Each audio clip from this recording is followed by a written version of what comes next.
What's up guys, it's Tom here and welcome to a super exciting Liverpool news video because Fraser Gillen, an English journalist, is reporting that Liverpool have held positive talks with Xabi Alonso, and there was a suggestion that Liverpool already offered Xabi Alonso a 3-year contract. The journalist reveals that Liverpool have offered Xabi Alonso a 3-year contract as they aim to beat Bayern Munich to the manager's signature. And according to the journalist, Xabi Alonso's preference is to join Liverpool over Bayern Munich. Positive talks between Liverpool and Xabi Alonso's camp have already taken place. Liverpool have offered Alonso a 3-year contract. If an agreement is reached, any official announcement will be delayed until Jurgen Klopp has left Anfield. But behind the scenes, Liverpool already need to know who the next manager is, so we can start negotiating with future transfer targets for the summer transfer window. Xabi Alonso loves his time at Leverkusen, but the Liverpool job is just too big of an opportunity to turn down, according to the journalist, and he believes he has what it takes to replace Jurgen Klopp. These top managers always have the confidence to back themselves in any situation. The coach likes the idea of managing a top Premier League side like Liverpool. He also doesn't see Bayern Munich as much of a step forward, given he's already in a position to dominate the Bundesliga with Leverkusen. Alonso already has some plans for Liverpool in terms of transfers as well, and he would maybe look to bring in the Leverkusen attacking midfielder Florian Wirtz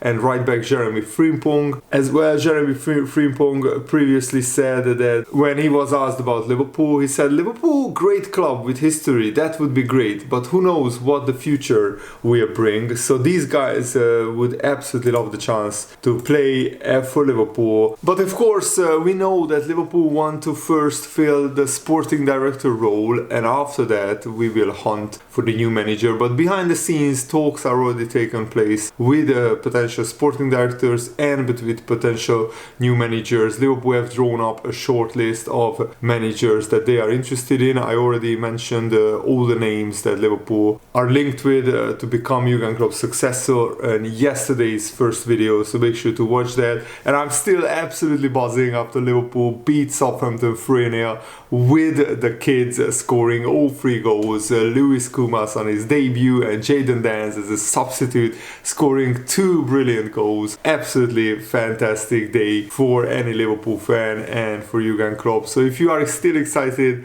make sure to leave a like. And Manchester United Liverpool will be the FA Cup quarter-final. I'm already rubbing my hands together on that because yes, it's at Old Trafford where Man United have a half-decent record against Liverpool, but I fancy this Liverpool team against one of the worst Man United teams in the last 10 years. And yes, any manager who is appointed after Jurgen Klopp is taking on an enormous job. Succeeding Jurgen Klopp, the legendary manager, is going to be very, very tough. But Xabi Alonso is probably better equipped than any other manager right now on the market to succeed Jurgen Klopp and to take this Liverpool team to the next level. Of course, take this report with a pinch of salt, but James Pearce and David Ornstein in The Athletic is reporting that Liverpool are open to the possibility of scrapping the sporting director title altogether and appointing a football chief executive officer. Michael Edwards is the man that Liverpool would like to hire the most, and they also want him to have a lot more responsibility than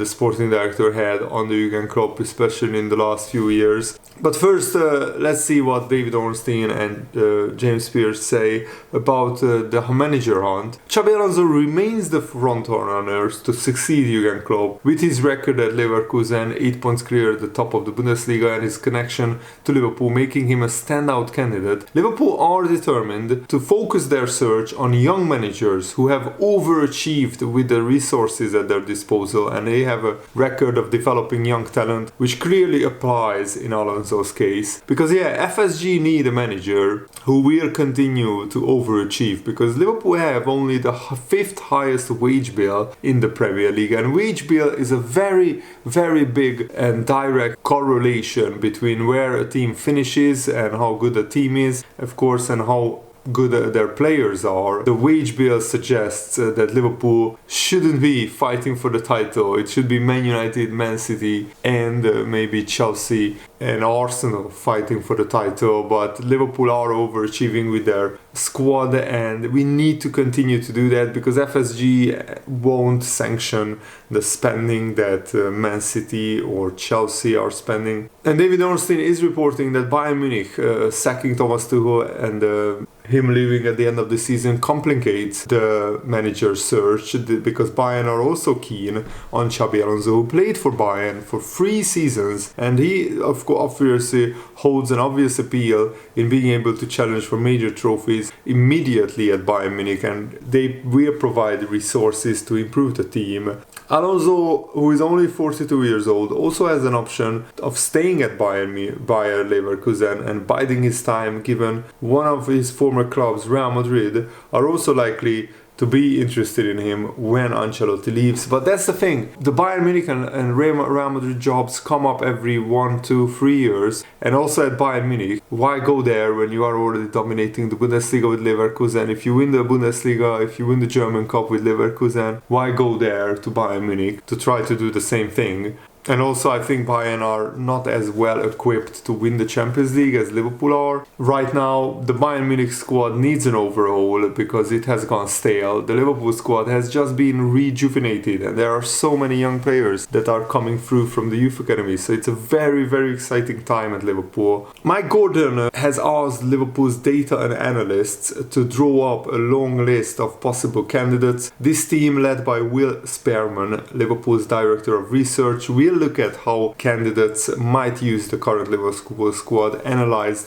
their style of play, and check character references. One contender who is highly on data is Sporting Lisbon's Ruben Amorim. He has won the Portuguese title in 2021, and Sporting are also in the title race this season as well. His use of sports science to inform training and his record at keeping players fit. One of his fitness staff at Sporting, Paulo Barreira, used to work at Liverpool, has also not gone unnoticed at Anfield. But Amorim's buyout clause is 10 million euros, which is 8.6 million pounds. Of course, it is lower than it was last year when it was close to double that, but still relatively high. But also he has no coaching experience outside of Portugal, which complicates things. And I already said what David Ornstein said about Liverpool, giving the sporting director a lot more responsibility. In terms of contenders, Frederic Massara, the former director of football at AC Milan, and Nice's Florent Ghizovi were both admired by FSG.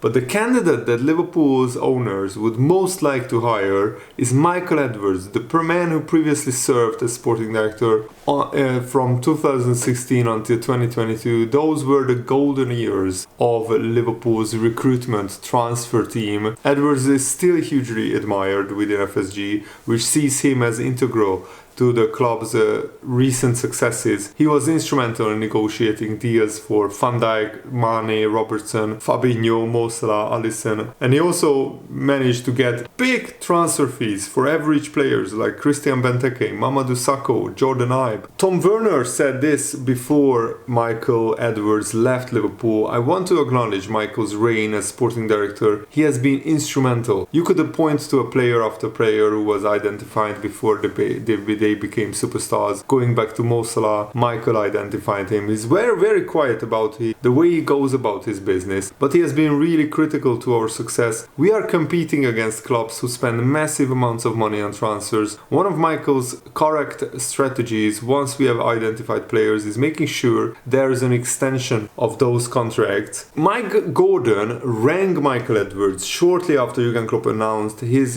departure, offering him the chance to either come back to Anfield or take up a senior position with FSG. Edwards turned down that offer. When he left Liverpool, he had told colleagues that he wanted to spend more time with his family, away from the football pressure cooker. His time is also taken up with helping to run Ludonautics, the sports consultancy firm or company he launched alongside Liverpool's ex-director of research Ian Graham last September. And Liverpool's structure is certain to change, so Michael Edwards would would be given a lot more control when he left, because Jurgen Klopp's power was expanding, Michael Edwards' power was shrinking. There has been suggestions that the job would be more appealing to Edwards if he was offered a stake in FSG, but the company has only made that allowance for LeBron James, and it is unclear whether that kind of offer would be on the table for Edwards. FSG is conscious that it needs to identify a preferred sporting director quickly, ideally by early March. So if Edwards says no again, we have to move on quickly and appoint a sporting director who is not Michael Edwards. FSG thinks that it is better to get the structure right rather than appoint Alonso or another coach without it, hence the need to first hire a sporting director who can lead the process of approaching, interviewing and ultimately hiring Liverpool's next manager. So that is the latest on Liverpool's manager hunt for the new manager